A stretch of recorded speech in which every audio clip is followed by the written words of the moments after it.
Hello and welcome to another analytical video, this time focusing on ranking the legions of the Heretic Astartes. So without further ado, let's get to it. Ranking the Chaos Space Marine legions. Of the many requests I received for the next ranking video, I had to follow up the first with the Chaos Space Marine legions. The reason for this is threefold. Not only were they among the more requested factions, but structurally, the Chaos Space Marine legions have the next closest amount of rule support on the subfaction level, mostly thanks to Psychic Awakening, Faith and Fury. And I also thought it was pretty neat to be able to analyze the Chaos Space Marines as a whole before getting their rules updated in 9th, since it may make for a fun comparison for a future video when all the Heretic Astartes are updated with dedicated 9th edition rules. So for those who haven't seen the previous ranking video, here's the skinny. This video isn't a top 10 tier list. It's not trying to advocate which legions are definitively the best or worst. It instead will paint a picture of each legion's playstyle on the tabletop, demonstrating how each legion's mechanics skew. Basically, the goal is to show the differences, which I think is pretty useful for players out there who are looking to build a new army, and are looking to see if a particular subfaction will provide the mechanical style they are looking for. With that said, I received quite a bit of feedback on my previous ranking video, and well, I have put together a more thorough breakdown. It's functionally similar to the previous video, but offers more areas of analysis to create a fuller picture. So before getting into the analysis results, I figure I should explain the logic I have in mind when it comes to covering the subfactions of the Chaos Space Marines. Conversely, if you don't care and just want to get to the results, jump to this timecode.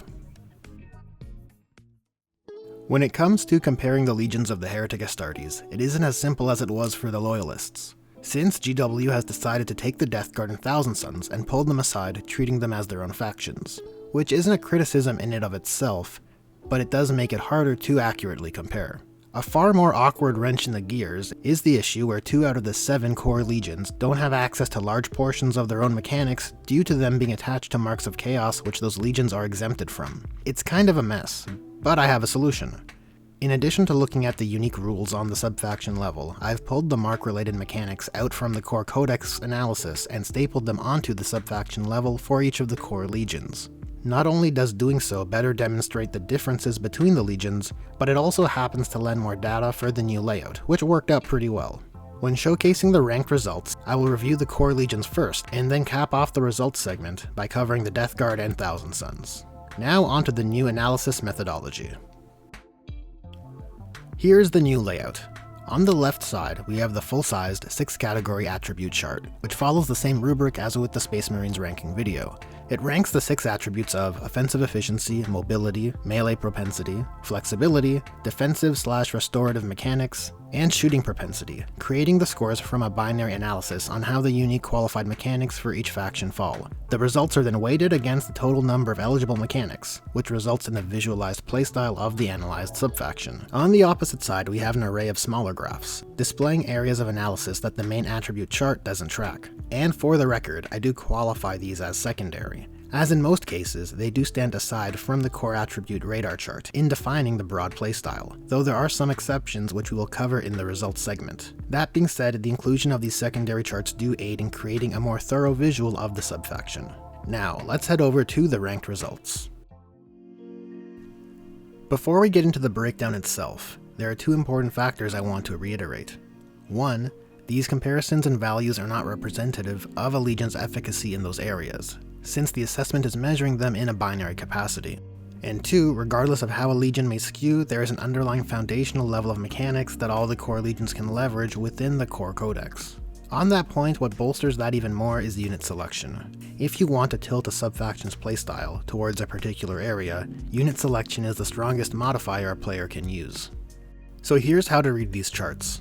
The number beside each chart's label refers to the number of qualifiable mechanics that were able to be evaluated based on the methodology described earlier. Relating to the core mechanics radar chart, offensive efficiency relates to mechanics which offer performance increases relating to damage output.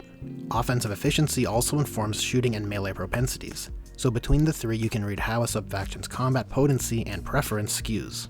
Defensive/restoratives are just that, methods to mitigate damage or regain wounds.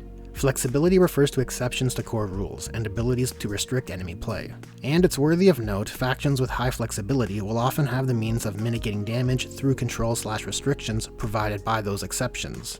However, unlike defensive qualities, they require a higher skill floor to leverage. Mobility, in addition to visualizing how fast a subfaction is, importantly informs how effective a subfaction will be to capitalize on their melee combat potential. And factions which score high in flexibility and mobility will typically have a more dynamic playstyle. Relating to the secondary charts, units denotes performance and support capacity of exclusive units. Everything else visualizes the number of mechanics that pertain to those areas. Cast and Deny relates to mechanics which enhance the reliability or amount of attempts which can be performed. Powers relates to support of spell type effects, in this case Psychic Powers and Dark Apostle prayers, and Mortal Wounds and leadership/morale mechanisms are pretty self-explanatory.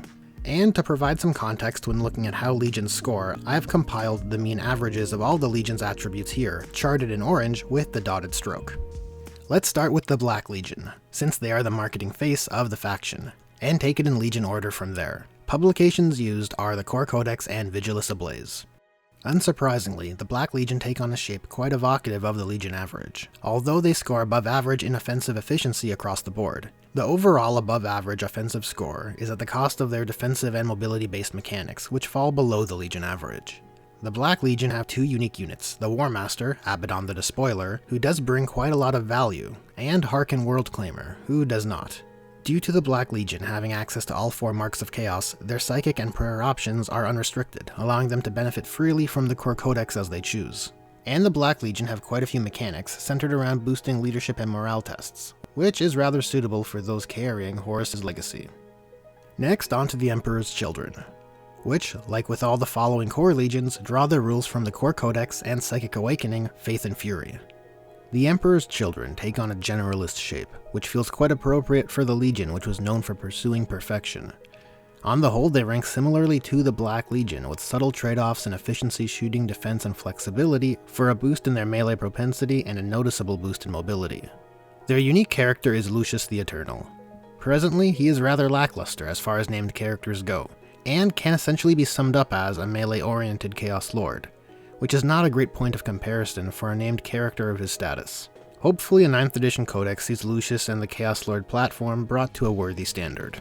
Being a legion marked to Slaanesh, they lose out on quite a few mechanics and powers, but thankfully the offerings available to the Mark of Slaanesh don't see them losing out on too much, with their supplement rules adding in more flexibility, defense, and combat boosts, compensating fairly well for the loss of Tzeentch, Nurgle, and Khorne marks.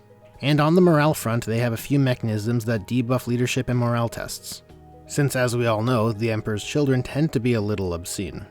Onto the Iron Warriors. As you would imagine, they score above the Legion average in their offensive shooting propensity as well as their access to defensive/restorative mechanics.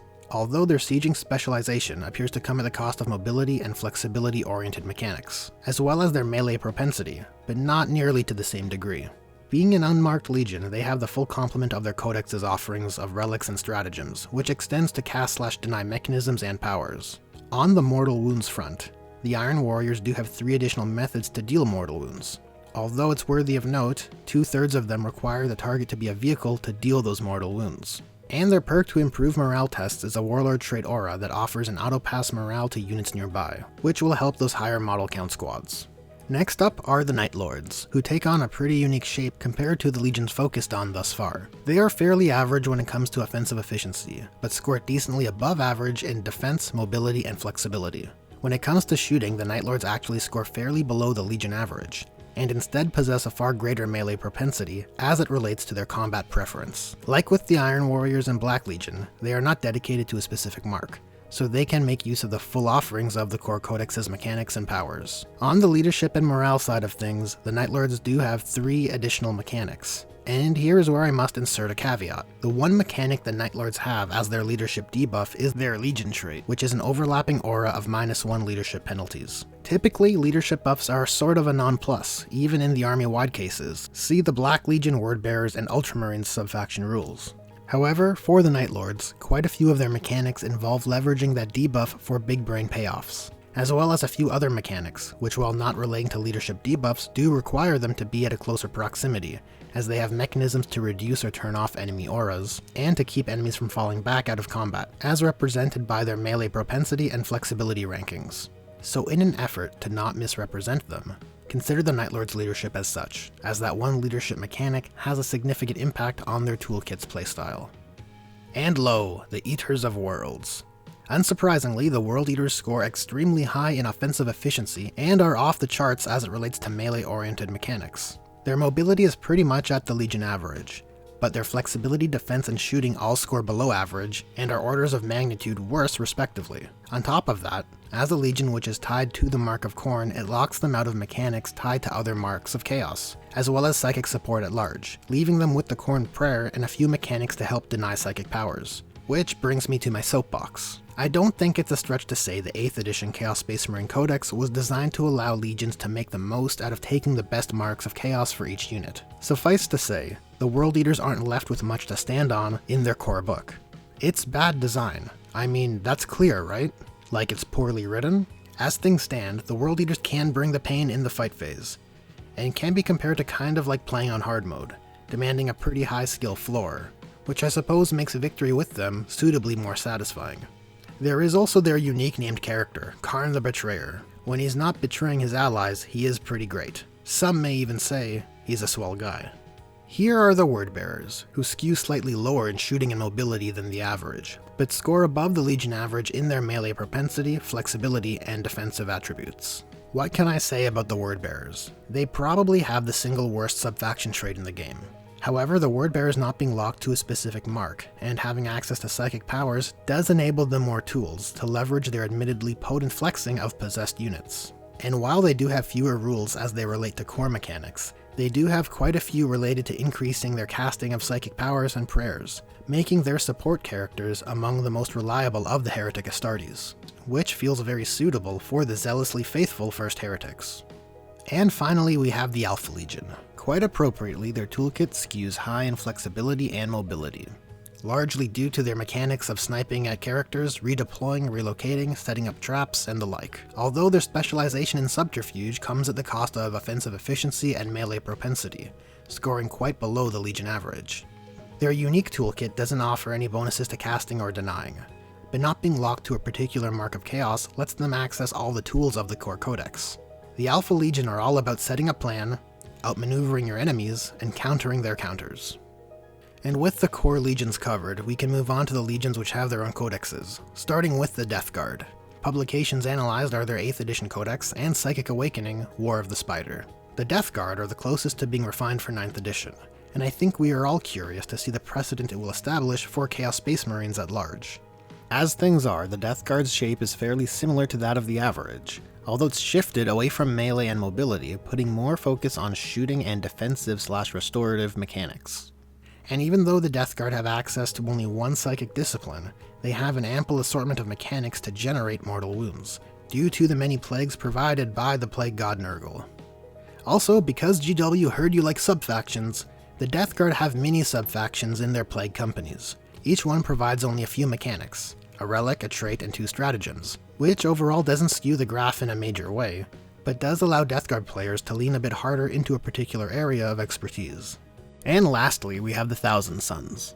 Publications used are their 8th edition codex and Psychic Awakening, Ritual of the Damned. The Thousand Sons take on probably the most balanced shape of any Chaos Legion, with their offensive efficiency and melee propensity scoring far below the Legion average, and their other attributes not scoring much better relative to that difference. The caveat here, though, is the Thousand Sons have some very substantial gains in mobility, defense, flexibility, and mortal wound output through their psychic mastery. This is not only provided by them having access to 3 psychic disciplines, but uniquely, their unit options afford them many psychers. Where most armies will typically field 1 to 2 psychers, all the Thousand Sons available HQ options are psychers. They have troops which are psychers, and they have elite psycher options as well, which is how they're able to harness their sorcery better than most factions in the game. Like with the Death Guard, the Thousand Sons have a set of 9 mini sub-factions. Each one provides an additional psychic power, a relic, and a warlord trait, which again doesn't alter the overall shape of the Thousand Sons too much, but can allow for a Thousand Sons player to lean more into a particular area. Notable standouts are the Cult of Time, Cult of Duplicity, and Cult of Magic, which provide significant boosts to defense, flexibility and mobility, and mortal wound output respectively. And here they are, all 9 of the first founding legions with their attributes ranked. I think the result turned out quite well, capturing each legion's playstyle and mechanical offerings rather accurately. I already stated these aren't measures of efficacy, but since rankings are quite fun, let's do some comparisons. Here are the legions organized by most efficient. Here they are by most flexible. Most defensive, most mobile, by melee propensity, and by shooting propensity. Well, that's a wrap on this one. Thanks for watching. These were my assessments/rankings on the Chaos Space Marine Legions, as they are going into 9th edition. Surprisingly, it turned out to be more work than I thought it would be once I realized how many rules are overlapping and restricted. So I hope you found it interesting, if not enjoyable. I received quite a bit of feedback on my previous rankings video, and I found it invaluable. I am always striving to improve the content I put forth, so if you have any questions or comments, feedback or suggestions, please leave them down below. So, if you enjoyed this video, there is a like button. And if you want to help this channel grow, there is a subscribe button. There is also a bell button and a share button, so press the buttons you want to press. Thanks again for watching, and I'll hope to see you guys in the next one.